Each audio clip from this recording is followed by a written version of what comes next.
Java games. Many Java games that I play where I still have that yellow Asia game phone, which is full of games, but some must be unlocked via credit or money. It was blessed. Some of those games are Medal of Honor Airborne, Cluedo, Worms, and even Facebreaker, which is awesome game all along. What about obscure one? Well, what about Chocoarts, Indonesian indie game developer? Have you ever heard this developer? Well, to be honest, I don't know. Chocoarts is an indie game developer from Indonesia built by 3 students from the University of Indonesia majoring in computer science.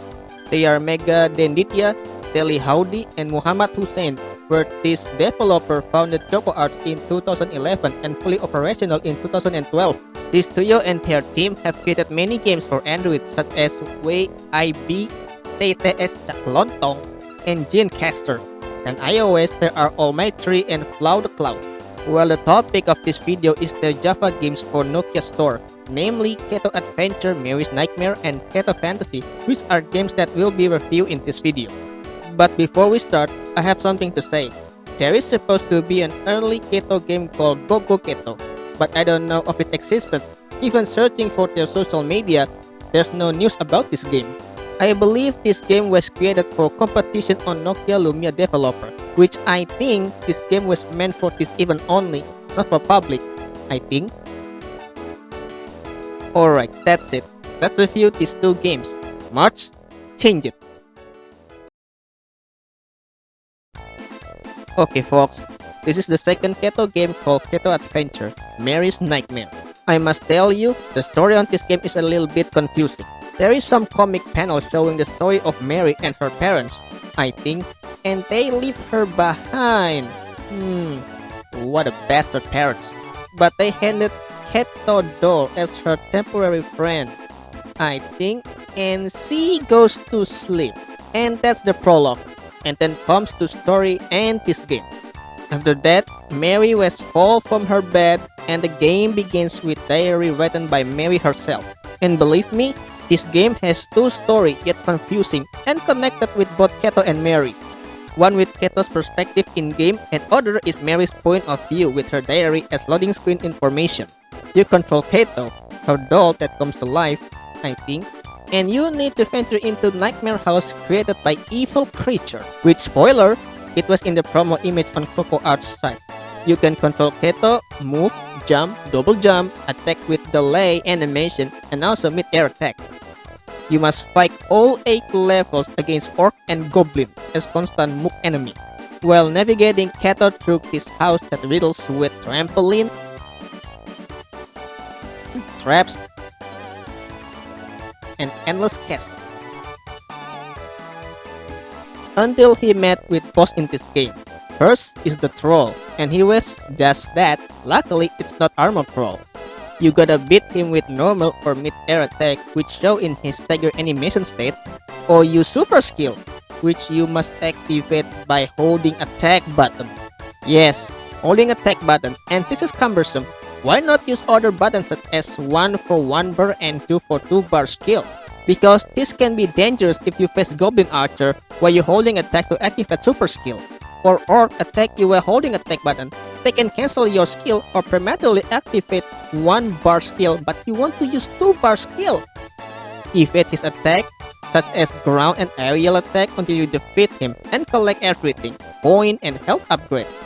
Also through this house there are bells for its purpose for triggering coin drop, but the coin was for buying item in shop segment. The problem is in my playthrough I don't know to trigger the shop, so I never use shop at all.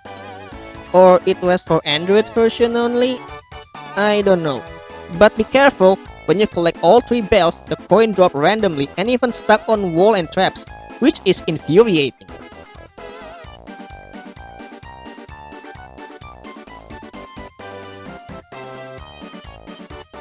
Not just coin, you need to collect key to unlock door, classic, and some upgrade, such as this skill potion. And then you do that again until you reach other boss. Second is Harpy, which is bafflingly hard boss. She can summon powerful gusts of wind to push you and those pesky foul creature to fall down. And diving attack, which is predictable sometimes, but the most infuriating attack that she can perform is that the cutscene is not stopping everyone. it still moves on.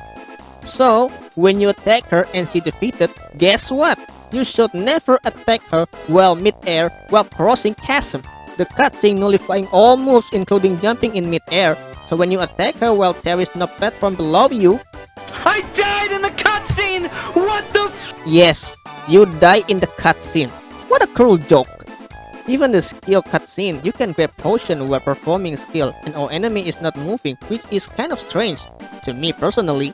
And then collect everything again including health upgrade and move on. Next level is running from collapse rubble until you meet final boss. Final boss is Dracula. Dracula. Now hold on, how this guy caused this nightmare?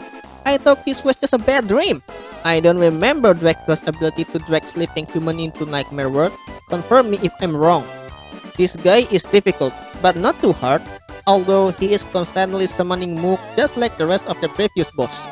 This guy attacked with Gust of Wind, Meteor, and his Circling Mist attack, which remind me of Barbatos' attack from Tales of Destiny 2. Just attack him with everything you got and he is done. And Mary is somehow safe and she is awakened from her sleep. And that's it. Overall, a fine game, the mood, the tone, art direction, all fine to me. But my concern is just all normal attacks are delayed with one frame animation, which is slower compared to all enemy attack. And the holding attack button for using skill, such horrid decision, I hate it. Alright, the last is Keto Fantasy and this game has unique reference. I tell you later. In this game, you are once again Keto and you're riding a talking hippo machine and trying to save a castle from the Legion. I think this game is endless runner, so survive as long as you can. In this game, you are introduced to the mechanic of this game, and the game tells you what to do, mainly jumping as your main move and attack against specific enemies, although there are other moves involving ability and power-up, such as temporary rocket boost and armor to protect Keto and attack all enemies. Rocket boost cannot attack enemy directly, but need to perform the exact move as jumping into the upper side of enemy to attack them, which is disappointing. And then the enemies. There are two types, normal and spike one. Normal one is Mosquito that can deal 1 bar damage, and Robot Penguin that can deal 2 bar damage. Spike one is this Fast Mosquito and Robot Lionfish that can deal 3 bar damage. To survive, you need to collect herb or survive till you reach checkpoint to replenish Hippo's health. And coin with Chocoarts logo, which is understandable, to upgrade your talking hippo to its maximum potential. Each upgrade can change its image appearance, knowing you own the upgrade. Not just upgrade, but the background in this game as well. Each time Keto reach checkpoint, the background change, which is okay, and also your character image is responded to enemy attack, which is cool, the same way as Keto Adventure 2. But the most important thing you must get is the coin multiplier, which is luck-based probability. There are no bonus, 2 and 3 times multiplier to increase how much coin you get by catch the coin or defeating enemies. And that's it, the game. Now, let's talk about the reference in this game. When you play this game, you notice the alphabet showing new checkpoints. If you play long enough, the complete words are fantasy, but the longer enough it changes to forever, and the last is Ancol. The complete words is fantasy forever Ancol. Now, you might think this is just jumble words, but it's not. For foreigners, it might just jumble words, but for Indonesian, Ancol is not a jumble words, but a recreation and amusement park. Yes, and I have theory why the word Ancol was placed in this game.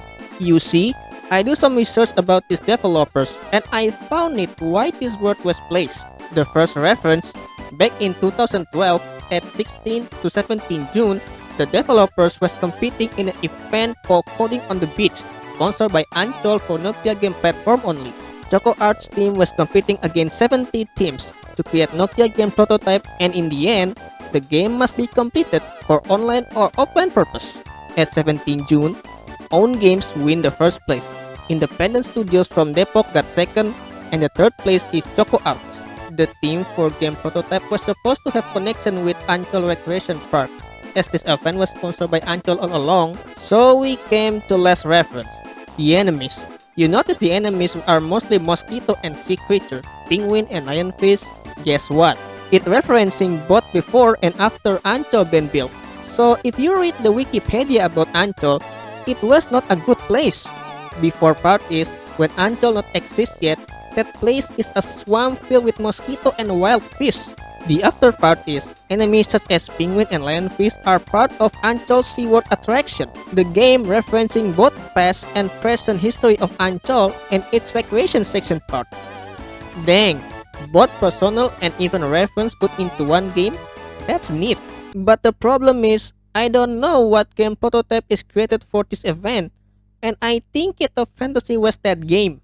It was based on my assumption and sheer observation only. And that's it. All Keto game produced by Chocoarts. Even though all founder is kind of disbanding Chocoarts as they mentioned in their LinkedIn profile, they have their own job somewhere else, which is sad, but I'm still proud of them. Good job, guys. And that's it. Thank you for watching, and as always, have a nice day. Thank you again and goodbye. Ciao.